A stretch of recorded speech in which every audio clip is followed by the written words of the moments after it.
Sorry కరెక్టే. మొదటి సమయాలు 25:2 చదవండి చాలు.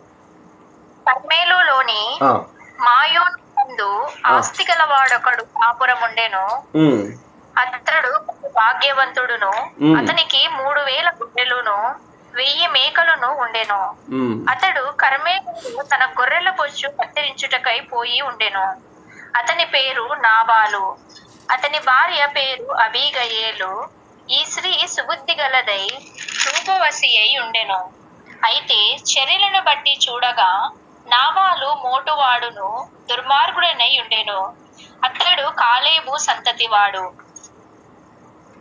చాలు చదివిన దేవుని వాక్యములో మనం చూస్తూ ఉన్నాము. ఇక్కడ కూడా భాగ్యవంతుడని పిలువబడుతూ ఉన్నాడు. కానీ ఇతను ధనములో భాగ్యవంతుడు, ఐశ్వర్యంలో భాగ్యవంతుడు. కానీ మనము చదువుకున్న బర్జిల్లాయి అనేటువంటి భాగ్యవంతుడు ధనములోను గుణములోను భాగ్యవంతుడై ఉన్నాడు. కానీ ఈ యొక్క భాగ్యవంతుని గురించి ఇక్కడ వ్రాయబడింది చూడండి. ఈ కేవలము ధనములో ఐశ్వర్యంలో భాగ్యవంతుడి గురించి. కర్మేలులోని మాయోను నందు ఆస్తి గలవాడొకడు కాపురం ఉండెను. అతడు బహు భాగ్యవంతుడు. అతనికి 3,000 గొర్రెలను 1,000 మేకలను ఉండెను. అతడు కర్మేలులో తన గొర్రెల బొచ్చు కత్తిరించుటకై పోయి ఉండెను. అతని పేరు నాబాలు.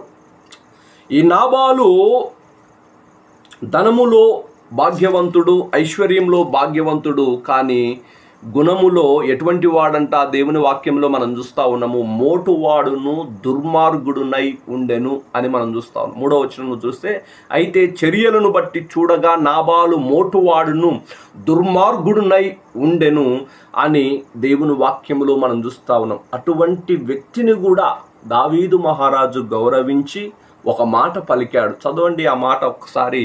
6వ వచనంలో ఆ మాట చూడొచ్చు. 6వ వచనం ఒక్కటి చదువుదాం త్వరగా. నీకును నీ ఇంటికి నీకు కలిగిన అంతటికి క్షేమమవునుగాక అని పలికి ఈ వర్తమానము తెలియజెప్పవలెను. చాలు. చదివిన దేవుని వాక్యంలో ఆ భాగ్యవంతునితో చెప్పండి. అప్పటికి దావీదు మహారాజు ఆ అరణ్యాల గుండా గుహల గుండా ప్రయాణాలు చేస్తూ ఉన్నాడు. ఈ మహనాయంకు రాకముందు జరిగినటువంటి సిచ్యువేషను. అలా వెళ్తున్నటువంటి సందర్భంలో ఈ నాబాలు పశుల కాపరులు ఈ యెరూషలేములో ముఖ్యంగా దావీదు పురములో ఉన్నటువంటి సమయములో సందర్భములో ఎన్నోసార్లు వారి గొర్రెల మందను, మేకల మందను, వారి పశువుల మందను ఈ దావీదు మహారాజు కంచె వేసి కాపాడాడు. శత్రువుల నుంచి తప్పించాడు. ఆ శత్రువుల బారి నుంచి శత్రువులు ఎవరు కూడా ఎత్తుకొని పోకుండా, ఆ శత్రువులు ఎవరు కూడా వారిని మట్టు పెట్టకుండా ఈ నాబాలు యొక్క పశువుల యొక్క కాపరులను ఎంతో క్షేమంగా కాపాడాడు తన ప్రాంతంలో ఉన్నటువంటి సమయంలో. దానికి ప్రత్యుపకారంగా తను పడుతున్నటువంటి ఆ కష్టంలో, శ్రమలో ఈ నాబాలు నాకు సహాయం చేయగలడేమో అని సహాయం కోరి తన మనుషులను పంపించాడు. ఎవరి దగ్గరికి? నాబాలు దగ్గరికి. ఆ భాగ్యవంతునితో చెప్పండి, నీకు కలిగిన అంతటికి క్షేమమవునుగా కానీ పలికి విషయం చెప్పండి. మీ దాసుడైనటువంటి లేకపోతే మీ యొక్క స్నేహితుడైనటువంటి దావీదు ఈ పరిస్థితిలో ఈ స్థితిలో ఉన్నాడని తెలియజెప్పండి. అతడు ఏమిచ్చినా మీరు తీసుకొని రండి అని చెప్తే అక్కడ చాలా విడ్డూరంగా ప్రవర్తించినట్లుగా ఈ యొక్క నాబాలు ప్రవర్తన మనం చూడగలం. ఆ వాక్యం కొరకు, ఆ మాటల కొరకు ఒక్కసారి మనం చూద్దాం. నాబాలు ఏ విధంగా మాట్లాడాడో 10వ వచనం ఒకసారి చూద్దాం. 10వ వాక్యం. నాబాలు, దావీదు ఎవడు? యెషయి కుమారుడు ఎవడు? తన యజమానులను విడిచి పారిపోయిన దాసులు ఇప్పుడు అనేకులున్నారు.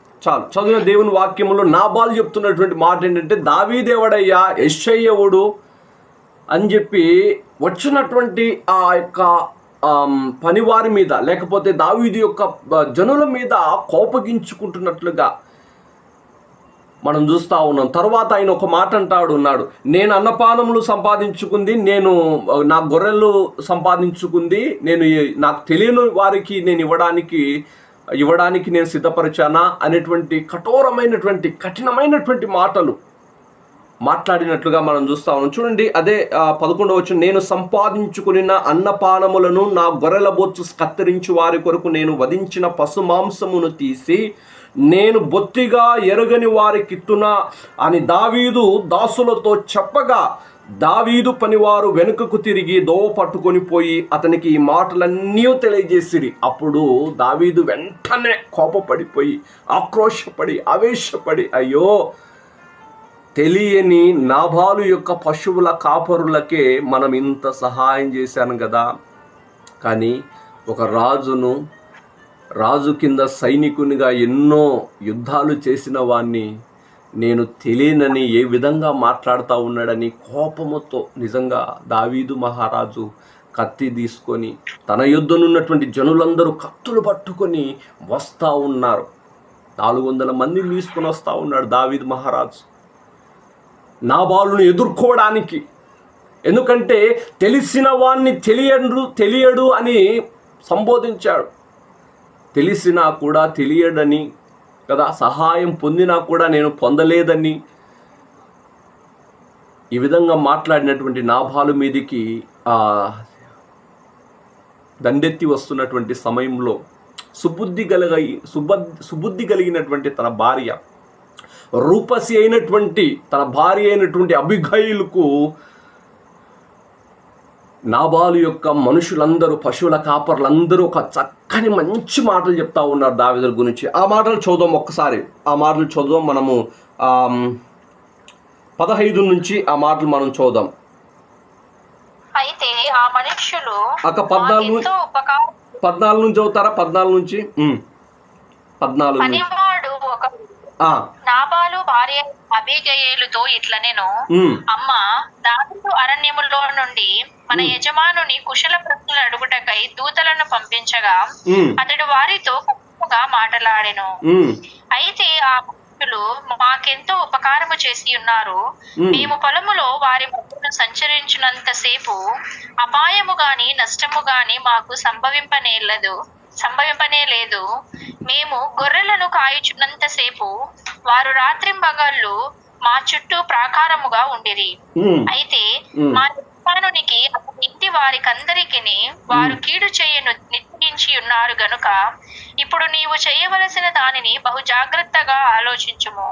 మన యజమానుడు పనికిమాలిన వాడు ఎవనితో తనతో మాటలాడనీయడు అనెను.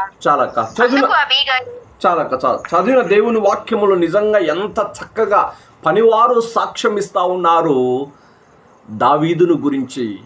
ఏమని సాక్ష్యం ఇస్తా ఉన్నారు తెలుసా? అమ్మా, దావీదు అరణ్యములో నుండి మన యజమానుని కుశల ప్రశ్నలు అడుగుటకై దూతలను పంపించగా అతడు వారితో కఠినంగా మాట్లాడాడు. అయితే మేము వారి ప్రాంతములో పొలములలో మేము ఉన్నటువంటి సమయంలో, మేము గొర్రెలను కాల్చుకుంటున్నటువంటి సమయంలో వారు మాకు చుట్టూ ప్రాకారముగా ఉన్నారు. తెలియని వారికి ఎవరుంటారండి ప్రాకారముగా? ఈరోజు సైనికులు కదా, దేశానికి రక్షణగా సైనికులు ఉంటున్నారు మన దేశం నియమించిన దాన్ని బట్టి. కానీ నియమింపబడకుండానే బాగా ఆలోచించాలి.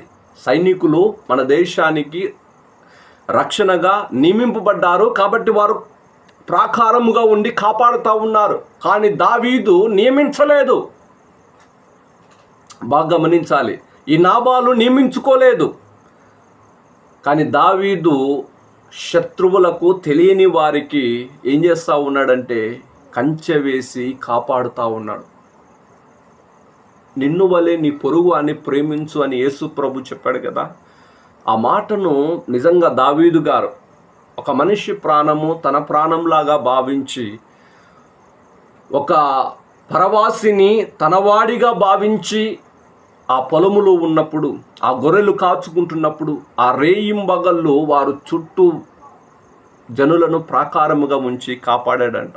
మంచి సాక్ష్యాన్ని పనివాడిస్తూ ఉన్నాడు. తర్వాత తన యజమానుని గురించి ఏ సాక్ష్యం ఇస్తూ ఉన్నాడు తెలుసా? మన యజమానుడు బహు పనికి మాలిన వాడు, అతడు ఎవరిని తనతో మాటలాడనీయడు. ఎవరిని మాట్లాడనీయడంట ఈ నాబాలు గారు. పనికి మాలిన వాడంట, సాక్ష్యం ఇస్తూ ఉన్నాడు.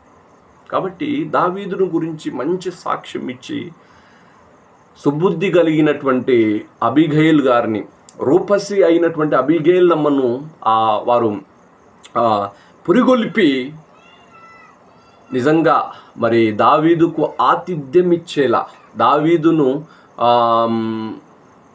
దావీదు యొక్క కోపాన్ని, ఆవేశాన్ని చల్లార్చే విధంగా మంచి విషయాలు అక్కడ తెలియపరిచారు. తర్వాత మనందరికీ తెలుసు, ఈ యొక్క అబీగయలమ్మ గారు చాలా 200 రొట్టెలు దాదాపు సిద్ధపరుచుకొని 2 ద్రాక్షరసపు తిత్తులు, వండిన 5 గొర్రెల మాంసమును, 5 మానికల వేచిన ధాన్యమును, 100 ద్రాక్ష గెలలను, 200 అంజూరపు అడలను గార్ధము భూముల మీద వేయించి వాటిని ఆయన కోపాన్ని చల్లార్చడానికి ముందుగా పంపించినట్టుగా దేవుని వాక్యములు మనం చూడగలం. తర్వాత ఆమె మాట్లాడినటువంటి ఆ యొక్క సుబుద్ధి కలిగినటువంటి మాటలకు నిజంగా ఆయన కరిగిపోయి, ఆయన కోపము ఆవేశమంతా తగ్గిపోయి, నాబాలు మీద ఉన్నటువంటి ఆ యొక్క ఆక్రోశం అంతా తొలగిపోయి నెమ్మది పొందినట్లుగా, సమాధానము పొందినట్లుగా దేవుని వాక్యములో మనం చూడగలం. కాబట్టి ఈ భాగ్యవంతుడు ఎటువంటి భాగ్యవంతుడు అంటే కేవలము డబ్బు కలిగిన భాగ్యవంతుడు, ధనము కలిగిన భాగ్యవంతుడు, ఐశ్వర్యము కలిగిన భాగ్యవంతుడు, కానీ గుణములో మోటువాడు, దుర్మార్గుడు, పనికి మాలిన వాడై ఎవరిని కూడా మాట్లాడని అని వ్యక్తిగా మనం చూస్తూ ఉన్నాం. కానీ బర్జిల్లాయి అటువంటి వాడు కాదు. అతడు అధిక ఐశ్వర్యవంతుడు, బర్జిల్లాయి అధిక ఐశ్వర్యవంతుడు, అతడు ముసలివాడు, కానీ గుణములో కూడా భాగ్యవంతుడై దేవుని వాక్యములో మనం చూడగలం. ఆతిథ్యమిచ్చే, ప్రేమించే, సహకరించేటువంటి వ్యక్తిగా దేవుని వాక్యము